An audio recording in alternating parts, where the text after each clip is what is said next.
Okay, let's try this. Whew. Let me fix myself. I'm not quite sure if you've had an introduction since this video started to play or before this video started to play. And this is my first time doing one of these videos, so I apologize if my eyes are kind of here, there, or everywhere. I'm not really used to doing this to myself. I'm used to only recording my kids.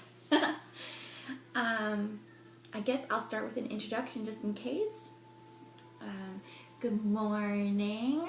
My name is Karen Davis, and I am so excited to be there with you today.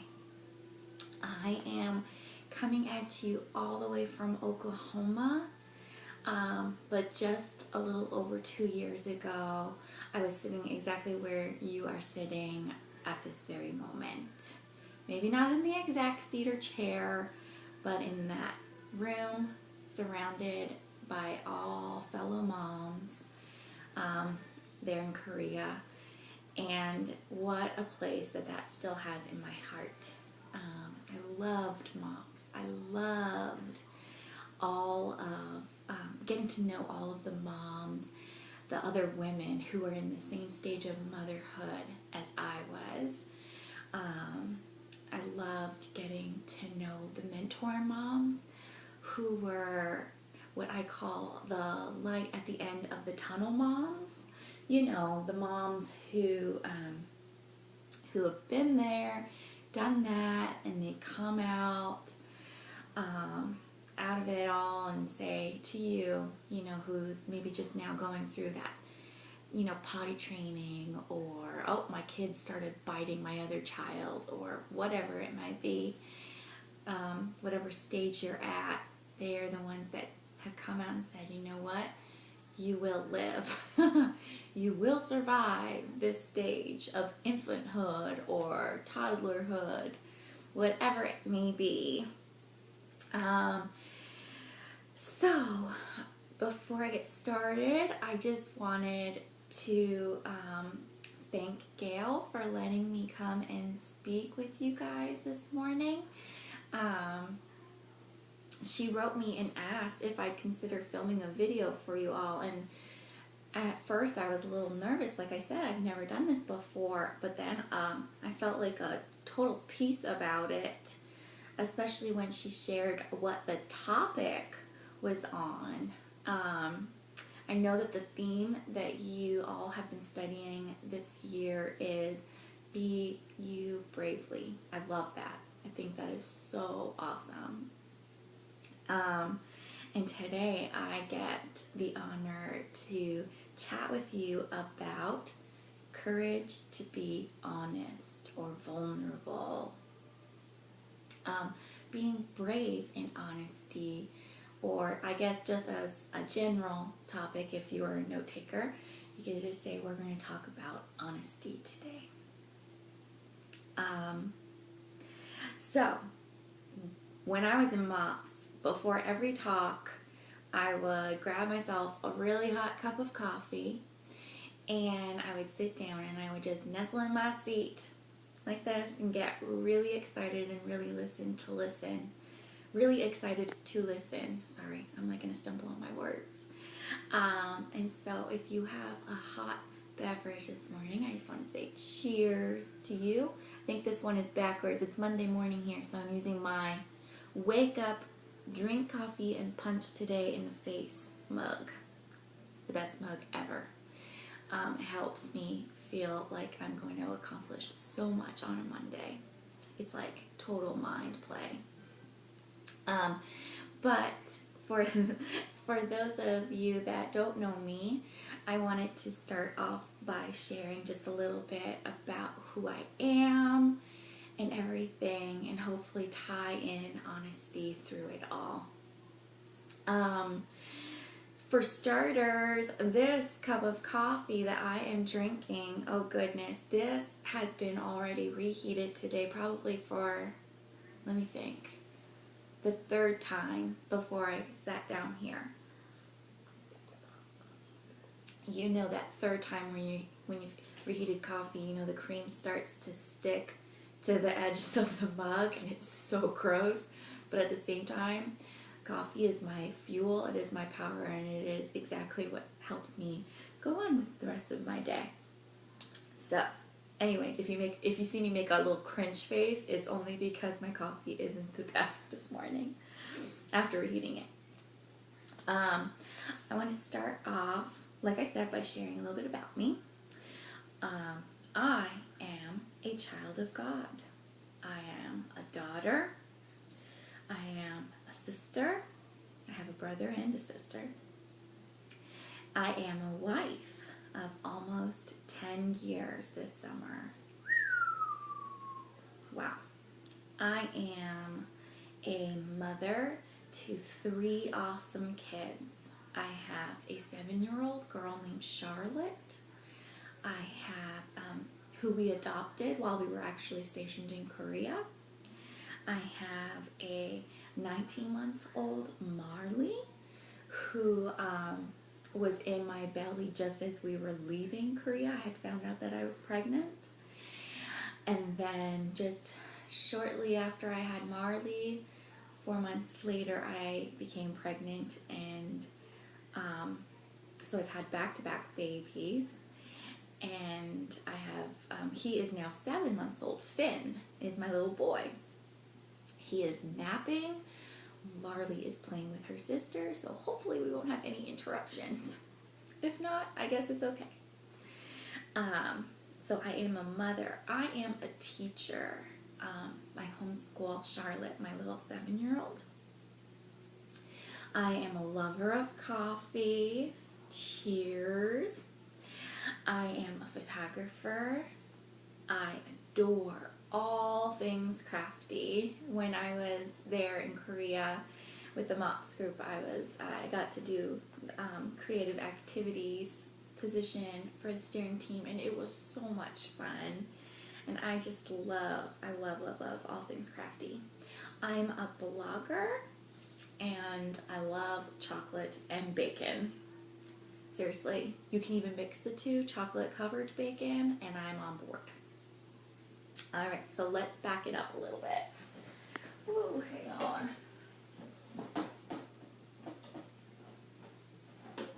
I'm totally showing you my tush right now.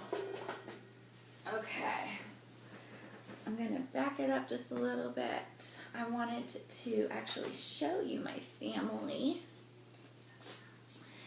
This is my handsome hunka Jason husband. He is the love of my life. I met him while I was in college, and we've known each other for over 12 years now, which is kind of crazy. And I wanted to share with you a little story about us. And if he knew that I was telling you this story right now, he would just be livid. He wouldn't know what to do with himself. He'd be so embarrassed. But I wanted to be honest with you.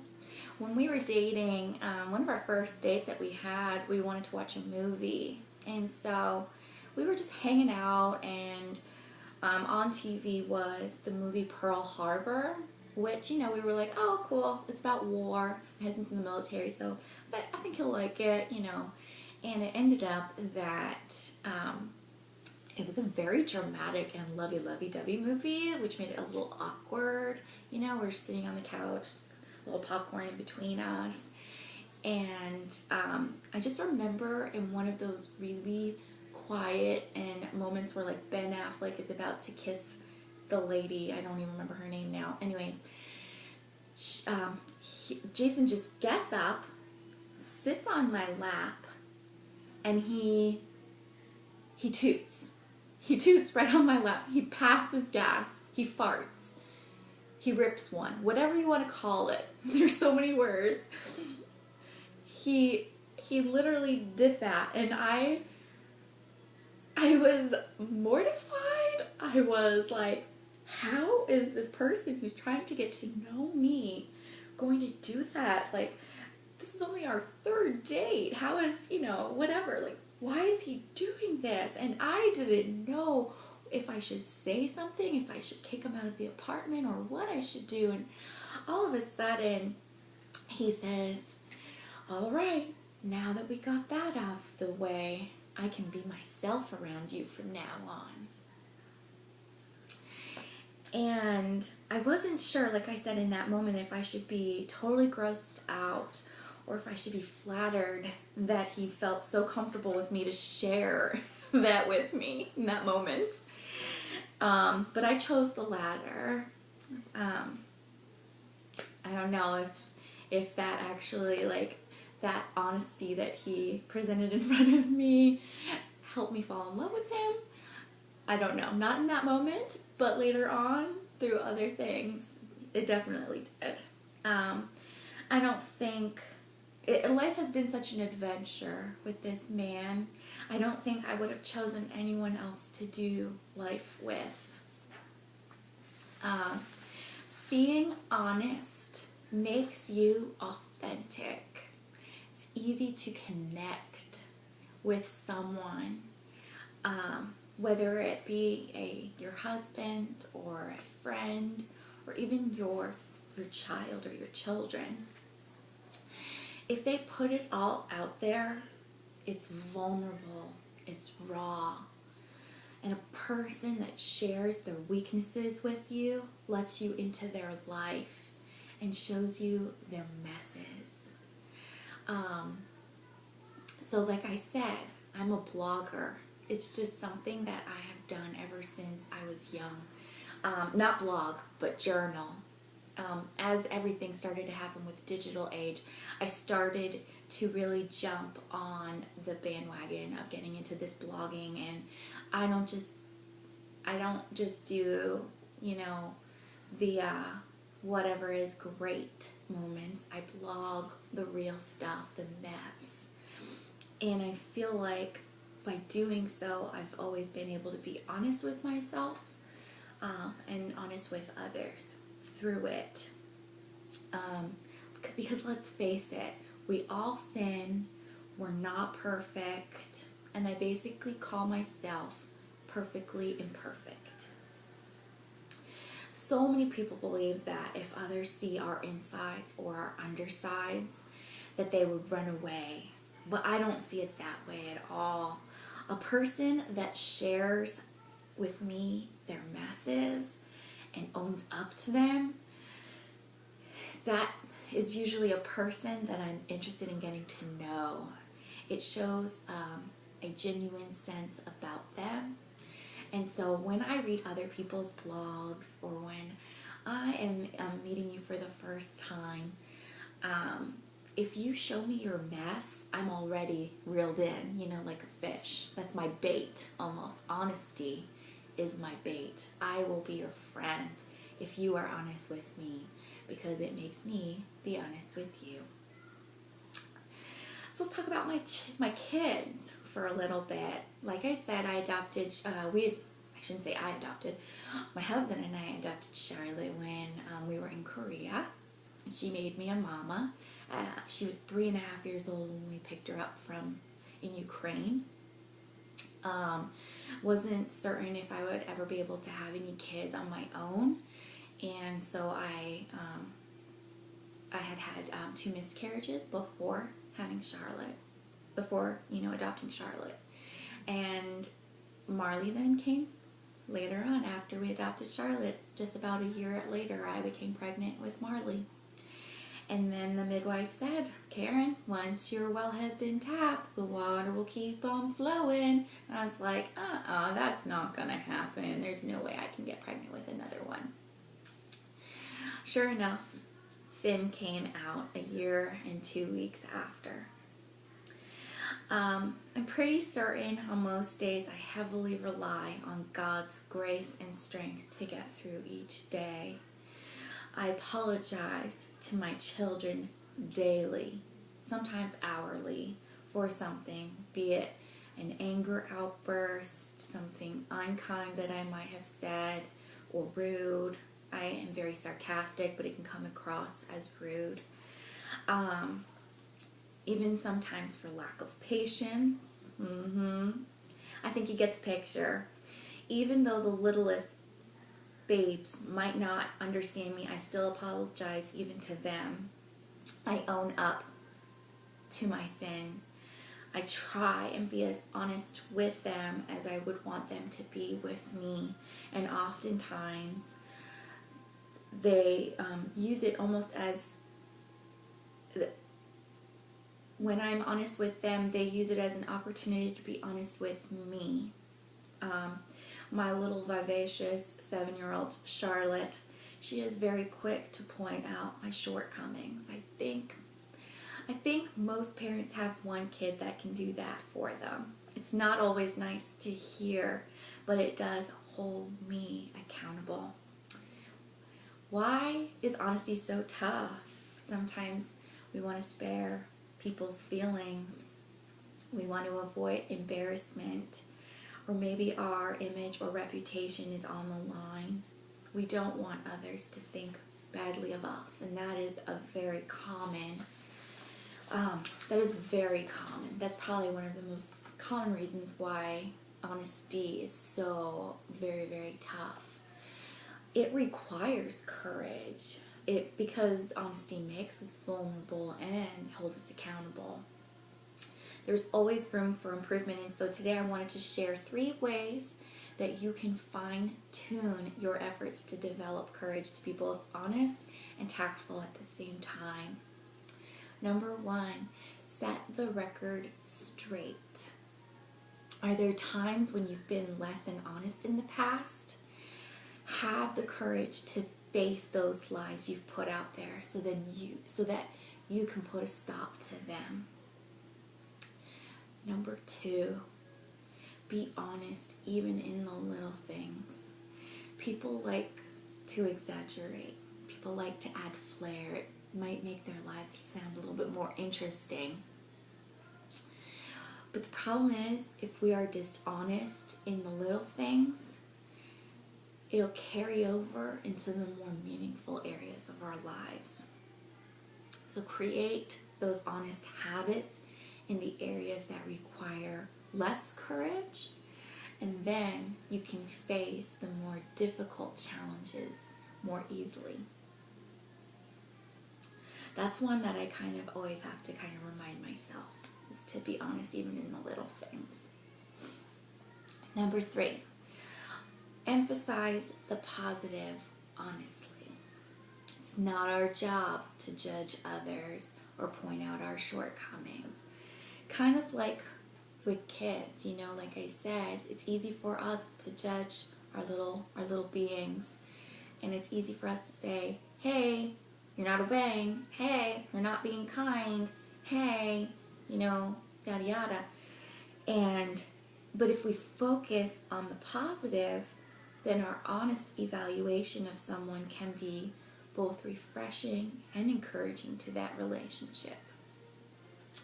I always tell Charlotte, I don't always say, I say we listen with our hearts, okay? Like when I want her to be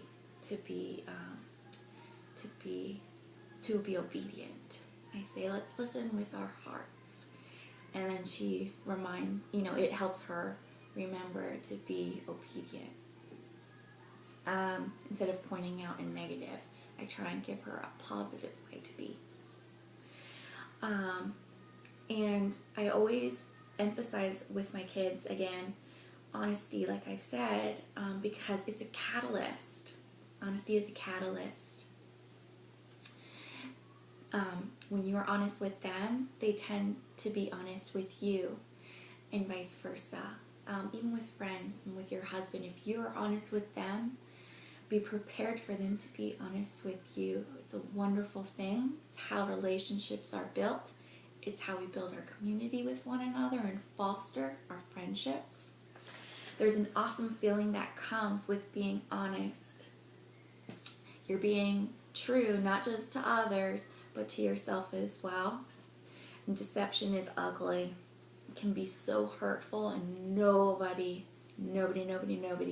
likes to be on the other side of the lie. not the law. Maybe that too, but nobody likes to be on the other side of a lie. If you read with me in Proverbs 12:17, we'll start at verse 17, or I'll read it to you in case if I'm going a little too quickly. It's only because I want to keep my time.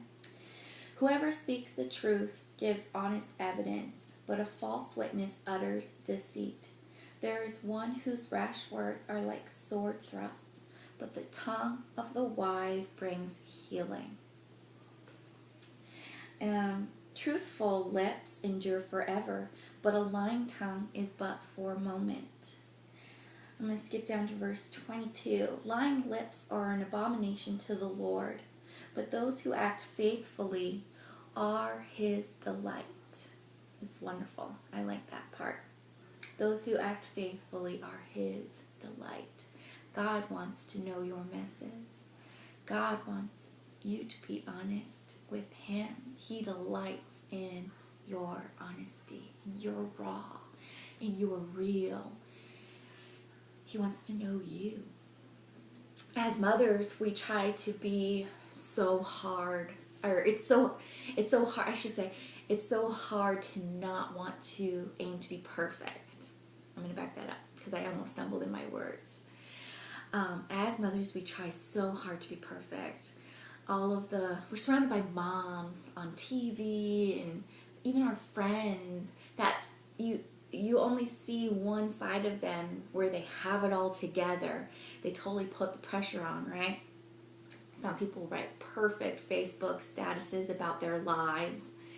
Others try and capture the most styled and beautifully composed images for their Instagram feeds. I struggle with that at times where I just want to show people, through my photos, something beautiful instead of my ugly, chaotic mess of life. Some moms plan and execute these Pinterest-worthy parties. Are you that mom? I will tell you right now, I think I have more Pinterest fails than I have Pinterest successes. Others clean and bake up a storm before inviting their friends over into their house. I want to read with you one more couple verses in Peter. 1 Peter chapter 3 verses 10. For whoever desires to love life and see good days, let him keep his tongue from evil and his lips from speaking deceit. Let him turn away from evil and do good. Let him seek peace and pursue it. For the eyes of the Lord are on the righteous, and his ears are open to their prayer. But the face of the Lord is against those who do evil. So today I just want to end by challenging you. If honesty does not come natural, I want you to pray for it to start to come natural. Meditate on some of those verses that I shared with you today. I want to challenge you to start to be more honest. Show people your mess. The people that matter will love you for admitting that you are perfectly imperfect. God loves you so much, okay? That even with all that mess, we just need to remember to always be honest with him. It's true. Oscar Wilde once said, "Be yourself. Everyone else is already taken." And I love that quote. Be yourself. Everyone else is already taken. Don't strive to be the mom sitting next to you. Don't strive to be the mom on TV that you're like, wow, she is awesome. Don't strive to be your own mother who might have made motherhood look so easily. Don't strive to be someone who you are not. Strive to be you, because everyone else is already taken. I always say that it's easy it's easier said than done, obviously. For me, being honest comes a lot more naturally. I have weaknesses in so many different areas, but if you pray over it and it is something that is on your heart, and do it. Be true to yourself, be true to others, be true to God, be the person that He created you to be. Thanks again for letting me share with you. I hope and pray that you guys will have an awesome discussion time over this. Open up with one another and just love each other. Love your messes. Love one another's messes. All right. God bless you guys. And yeah, just own it. Own that mess. Bye.